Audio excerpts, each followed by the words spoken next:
Alright, I am back with another video, and today we are doing the final of the kind of build requests that came up on the theory crafting livestream. Now, I say final, I do have a backlog of build requests that came from that stream. However, this is the last one that we were able to kind of theory craft on the stream itself, and we weren't quite able to finish it. We had some equipment we still had to figure out, but I filled in those gaps since.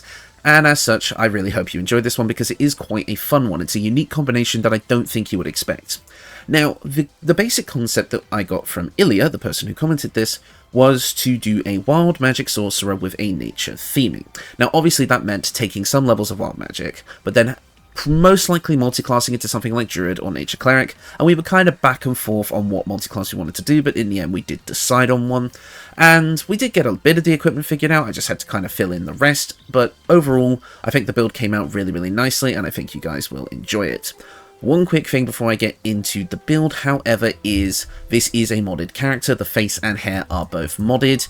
The armor and everything is completely vanilla. The dye is vanilla, but the face and hair is modded. So if you want to recreate this character's look, you do need the mods that I have linked in the description.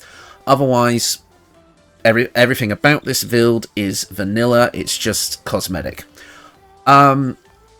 Ilya as well, the person who requested this, kind of gave me a bit of a backstory. This kind of character is someone who lives in a village deep in the Feywild Wilds that has a strong connection to the Feywild itself. It might even be a gate to it.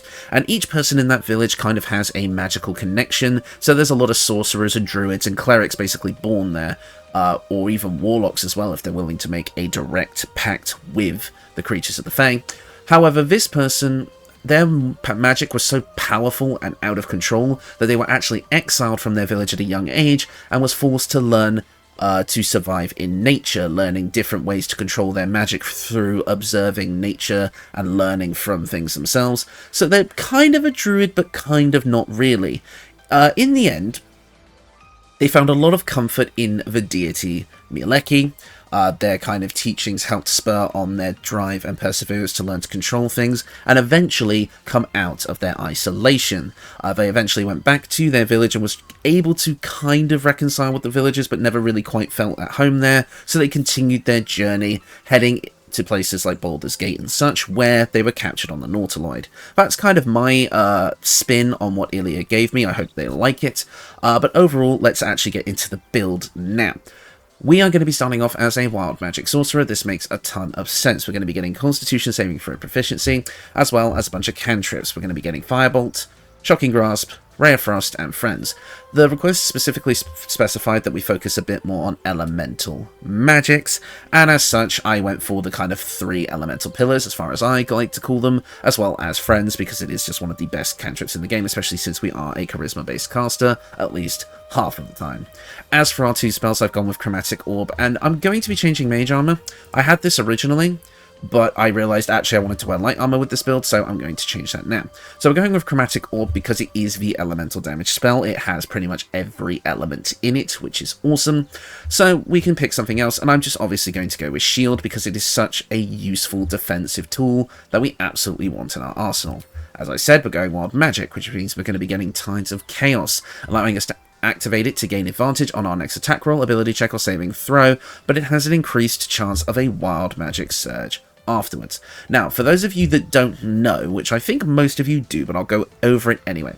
Basically what Wild Magic is that whenever you cast a leveled spell, there's a chance for a random effect to happen, and it can range from being really beneficial to just comically funny to actually detrimental, so you're really playing a gamble when you play a Wild Magic Sorcerer, but it's a ton of fun, and it adds a ton of unique flavour and interesting scenarios into regular gameplay that wouldn't normally come up.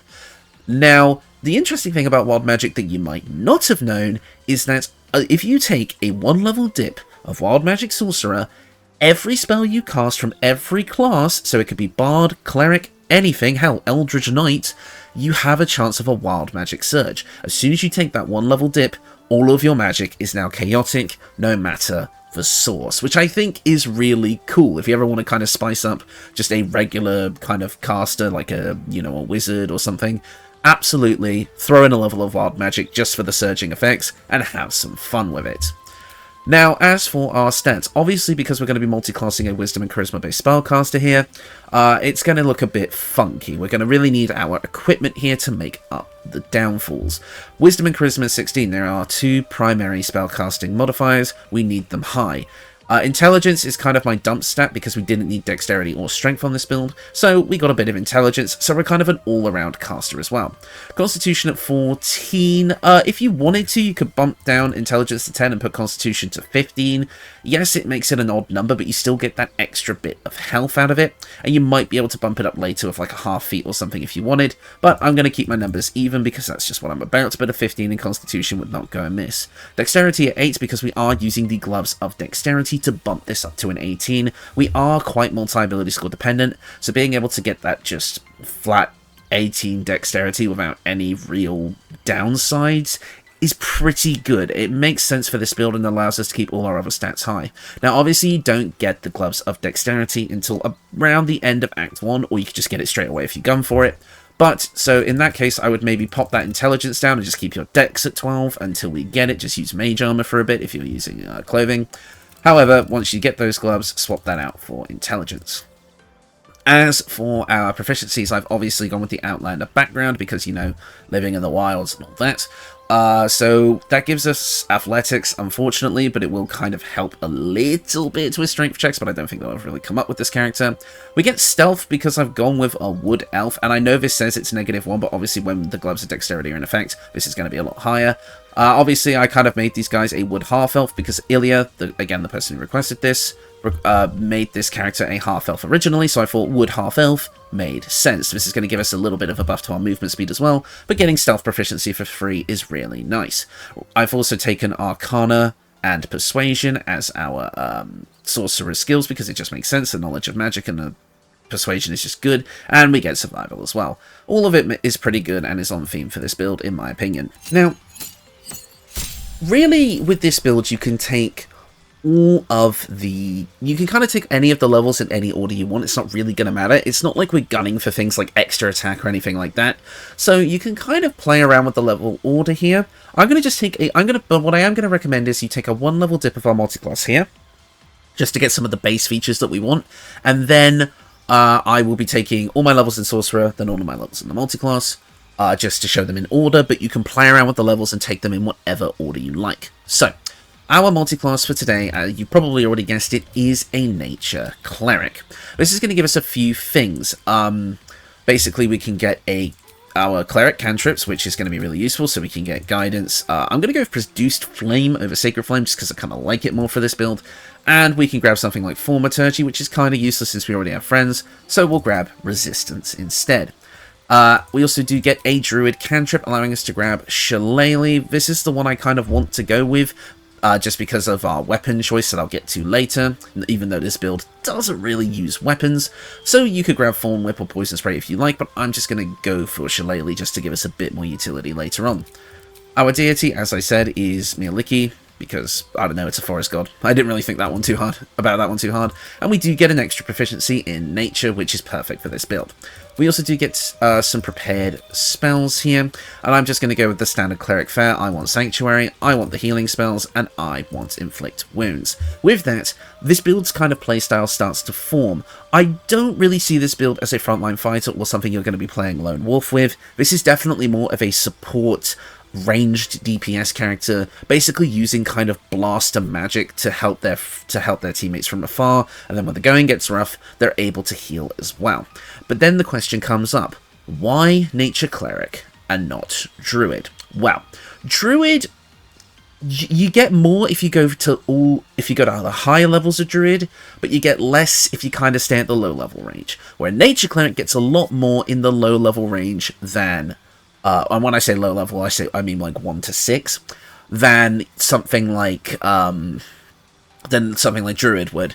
Because unless you're going for like a wild shape build, Druid really gets stronger kind of at the level 5 beyond range, and definitely is way stronger kind of level 8 and beyond, in my opinion, whereas Cleric gets a lot more of their really, really useful utility stuff in the lower levels.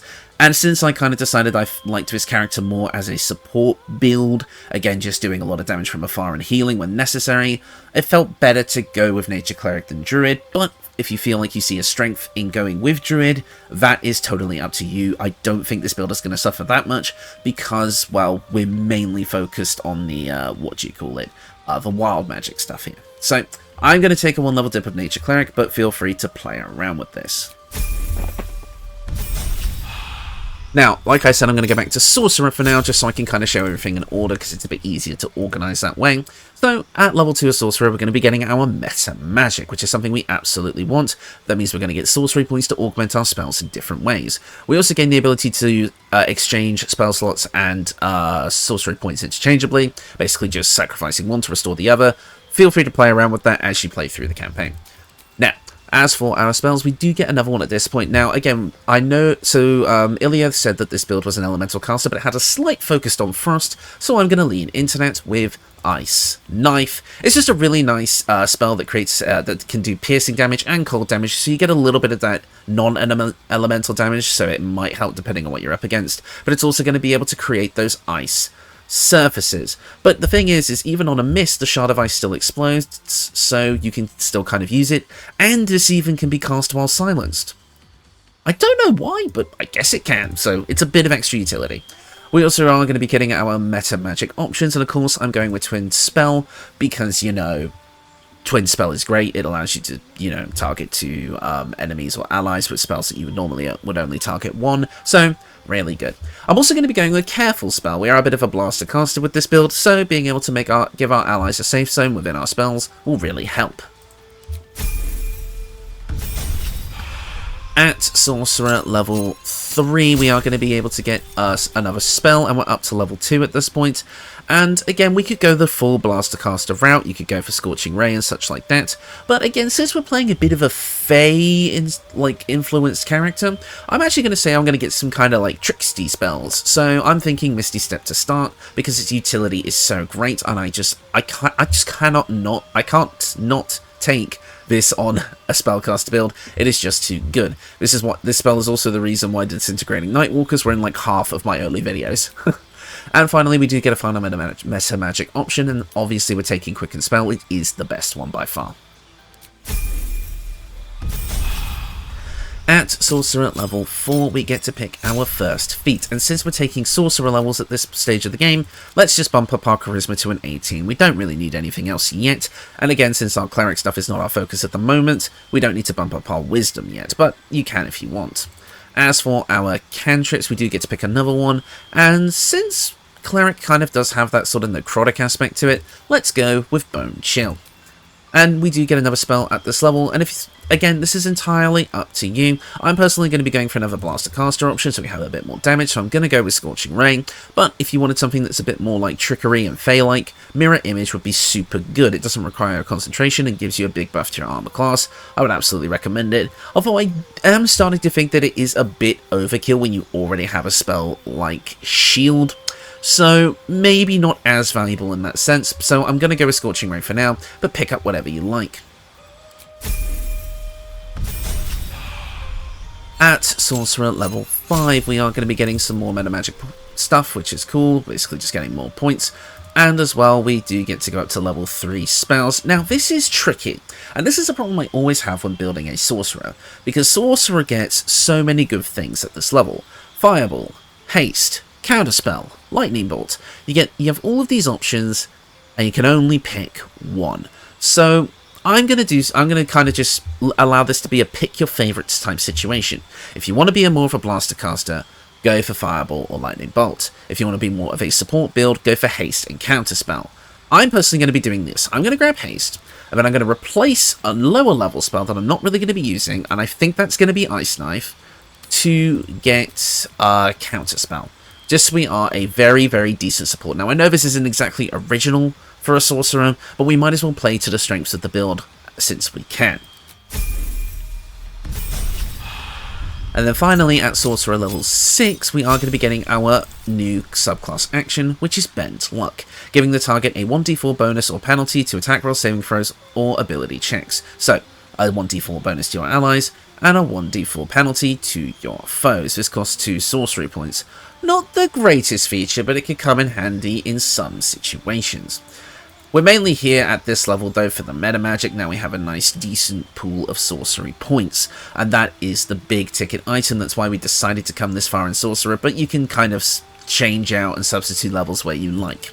We do get an extra level 3 spell now, and I do think I am going to pick up Fireball. Again, it is just that big Blaster Caster option that's going to do a lot for us, but Lightning Bolt could also be good, and I sometimes prefer Lightning Bolt, because if you can set up the line right, you have the chance to hit more enemies. It's a personal preference thing, take what you like. I'm just going to go with Fireball for now, but it's entirely up to you. Now that we've hit level 6 of Sorcerer, I'm just going to scoot on over into our Cleric levels. As a level 2 Nature Cleric, we're going to get the ability to charm animals and plants. Yay. We also get Town Undead and our Channel Divinity and all that good stuff. You know Cleric at this point. As for our Cleric spells, we're definitely going to be keeping those healing spells. Sanctuary is super good. And again, for the necrotic side of things, I do want to grab Inflict Wounds because it's actually quite strong. And we'll grab Guiding Bolt as well, because while it is a nice range damage option that does radiant damage, it's also a really, really good support feature because it gives the next attack roll against that target. It has advantage, so definitely can help out. I'm going to spin the character. The hair physics on this mod is so good. Shoutouts to the creator. I really should have remembered their name. Again, links in the description. As for level 3 Cleric, we are going to get some domain spells, one of which is Bark Skin, allowing us to increase our armor class up to 16, although it does cost our concentration, so no. We also get Spike Growth, which can be useful, but we are going to get what I think is going to be a better version of this spell later. But I find that for large groups that you need to manage, especially if there's a lot of melee characters, this spell is really, really good for support. So I would definitely keep it in mind. As for our next spell, I mean, obviously one of the better support spells in the game is Aid, allowing you to give your entire party a big bump to their HP. Especially if you're taking your Cleric levels this late, you're going to have a decent pool of spell slots to go with, so this is definitely going to be a big buff. At Cleric level 4, we are going to be getting our next feat, and of course we're going to be bumping up our Wisdom. Basically, now we have an 18 in Charisma and an 18 in Wisdom. Unfortunately, nothing is really going to be capped here. That does kind of suck. It's not exactly the most optimal setup. You might want to change levels around if you feel like you prefer not getting as many features from Sorcerer or Cleric. But I feel like this is going to do okay, especially since we have some gear that is going to buff our spell save DC anyway across all of our spells. So you're not going to feel it too much, it just doesn't look as nice on paper. But in gameplay, it's actually just fine. It's not going to be the end of the world. Maybe you don't want this in an honor mode run, but it will be fine. We did get another cantrip at this level, and I'll grab Sacred Flame for another dosage of radiant damage. And we do get another spell at this level, and I think I'm going to go with Spiritual Weapon here, just because it's nice to have an extra body on the board, dealing a little bit of extra damage when it can, and it doesn't require our concentration or anything. We just cast it with a bonus action and it just goes. So I feel like it is quite a nice support and utility option. At Cleric level 5, we're going to be getting our usual stuff for Cleric, like Destroy Undead and level 3 spells. And our domain is going to give us two quite useful domain spells, the most useful of that being Plant Growth. We make weeds burst from the ground around and smother the area. Creatures moving through the weeds have their movement speed quartered, which can allow us to control our enemies and then blast them from afar. Now, obviously, this comes with a conflict of interest since we took things like Fireball, so that's obviously going to burn the plants, so maybe Lightning Bolt would be better in that case, but, you know, I don't plan these things out. Plant Growth is very, very good, though. If you've not really used it in this game, you absolutely should. It's great for control. We also get Sleet Storm, allowing us to conjure forth a storm that disrupts the concentration of spellcasters, douses fires, and creates an ice surface. It's okay. The fact that it costs our concentration is what really bugs me. This spell should really just cast and then just leave the ice surface and that's it. I don't know why it requires a concentration, maybe because it subsequently on each turn disrupts concentration for spellcasters, but I don't know. I feel like it should just be a place it and forget it thing like Plant Growth, because Plant Growth doesn't require concentration, and it's really good, so I don't know. As for our level 3 spells, obviously we're taking Spirit Guardians. It is just super uber powerful. There's no reason not to when we're this far in Cleric. And I'm also going to be grabbing Mass Healing Word, so we have even more healing options.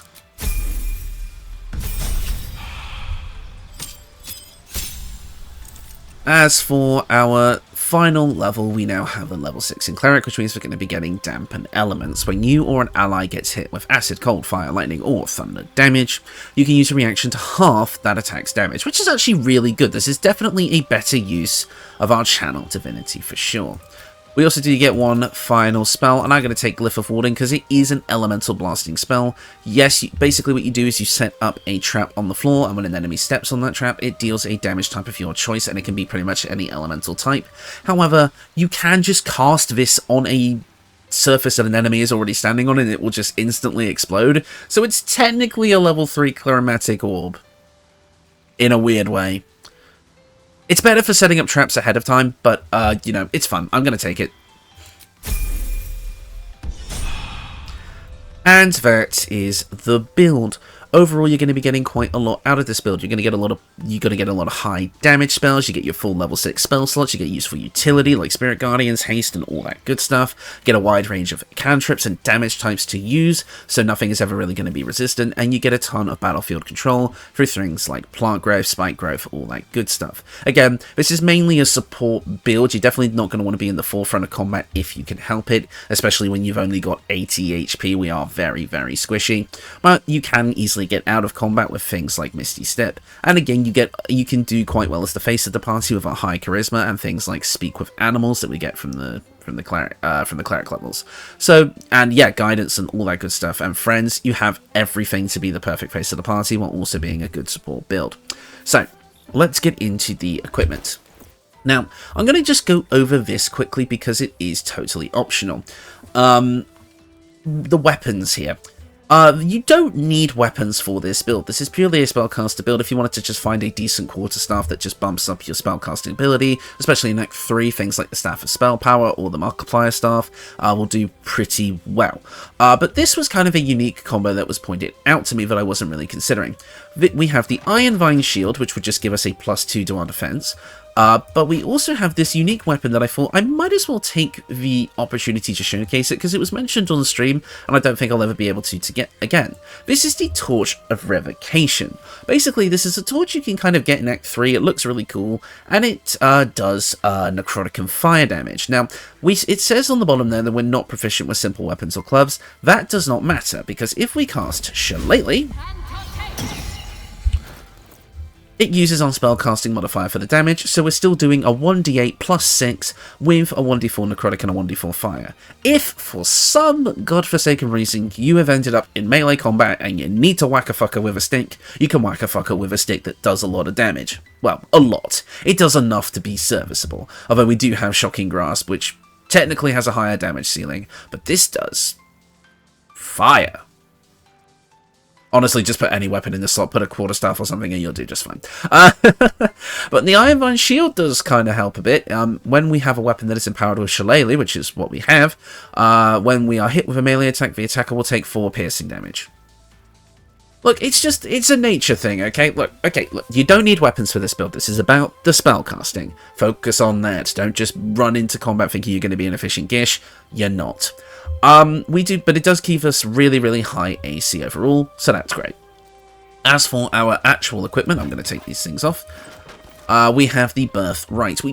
I know I use this armor piece way too much, but for a build like this, it is necessary. It is going to give our bump our charisma up to 20, so at least one of our spellcasting stats is hitting that cap. We absolutely want this, which is going to give us an overall pretty decent stat spread of 18 Dex, 14 Con, 12 Int, 18 Wiz, and 20 Charisma. Again, we're kind of restricted here by level 12, being our level cap. But, you know, this is going to be pretty good, I think, for the whole game. Anyway, as I said. As speaking of our 18 Dex, we do have the Gloves of Dexterity here, as mentioned before. And I've decided to go with the Armour of Landfall. Now, this is designed for land druids, but actually, we get all the benefits from it anyway. You get a +1 bonus to your spell save DC, which is great. That means both our charisma and wisdom spells are going to be getting that buff. We're starting your turn on the plant growth or vine surface, which we can do with plant growth, as it's given to us by this armor as well, if you don't already have it. We regain 1d4 hit points each turn, which is nice, and it also gives us advantage on con saves, meaning that we're able to maintain concentration a lot easier. Now, this is an Act 3 armor piece. You can kind of equip whatever you like in the meantime. It's not really going to matter. what you go with. Just give you something that is going to give you a decent amount of AC. Hell, we are a nature cleric, you can go up to heavy armor if you like, but you definitely want to be going for armor of landfall when you get to it. And then finally, we do have the evasive shoes just to give us that bump to our armor class, in addition to the ring of protection that I've thrown on here, because again, while we are so squishy with our HP pool, I want to make sure we're getting hit the least amount of time as possible, which is also why I really like the Iron Vine shield here, because we are only wearing light armor and our dexterity is at 18, so it kind of works, but we need to kind of bump it up so that we can survive in the late game. So even if you just wanted to have a shield on just to get that 21 AC and fuck the weapon anyway, you can absolutely do that. Our other two accessories here are the Ring of Feywild Sparks. Whenever our Sorcerer's Tides of Chaos feature, which if you don't remember, that is our level 1 feature, you will always trigger a Wild Magic Surge. It's a shame that you only get this in Act 3, because I feel like Wild Magic Sorcerer is required to have this, because if you're playing a Wild Magic Sorcerer, you want the Wild Magic Surges to happen, that's the whole point, and this is allowing it to basically happen every time you cast a leveled spell, creating absolute chaos, and it can be really fun. So I really want it to use it on this build, but really, you can use any ring here if you're not too into that. Same with the Ring of Protection, if you don't care about the extra AC, throw anything you like on here. Another good combination of rings might be the Whispering Promise and the Ring of Salving, which would just bump up your healing, giving everyone bless, but that's entirely up to you. As for our amulet, this is basically a free slot, so I'm going to show off something that I haven't shown off either ever before, or not in a very long time. This is the Fey Semblance Amulet. Again, we have kind of a Fey theming here, so it made sense to grab something like it. Basically just giving us advantage on Intelligence, Wisdom, and Charisma saving throws, which is really nice. And you would get it pretty much around the same time you get the Ring of Feywild Sparks anyway, so I might as well include them as a package deal. So yeah, that is the build. Overall, like I said, you're mainly getting a blaster caster / support build out of this. This is meant to work as part of a team, which I think it works quite nicely in the contrast of the backstory, basically saying how this character was alone for so long, so finding people that they can truly rely on is kind of nice. As for the end of video stuff, there's not really too much to talk about. We are doing another live stream on Sunday, which will be before this video goes up, so I don't know why I'm even saying it, but yeah, hopefully you guys were able to turn up for that and we had a fun time. I don't think there's much more to go over, really. I mean, the channel, like I said, is doing absolutely fantastic. We are hitting subscriber levels that haven't been possible before. The channel is growing immensely. Videos are doing really well. I mean, you guys really enjoyed the beard video, which was awesome. My video that I uploaded, I guess it would have been yesterday, which was the Mind Flayer build, has done awesome, and you guys really seem to enjoy that one. Shadowblade has finally made a comeback on the channel. Yeah, there's not really much else to go over, so I think I will just leave you with the combat footage. The combat footage is a bit longer this time, because like I said, this is a support build, so it took a while to actually whittle down the boss, just because we kind of had to focus on healing ourselves a bit, because again, we were quite squishy. Again, run this build in a team, don't try and lone wolf with this shit. Right, I'm going to leave it now. Thank you all so much for watching, and I will see you all next time.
Come a little closer.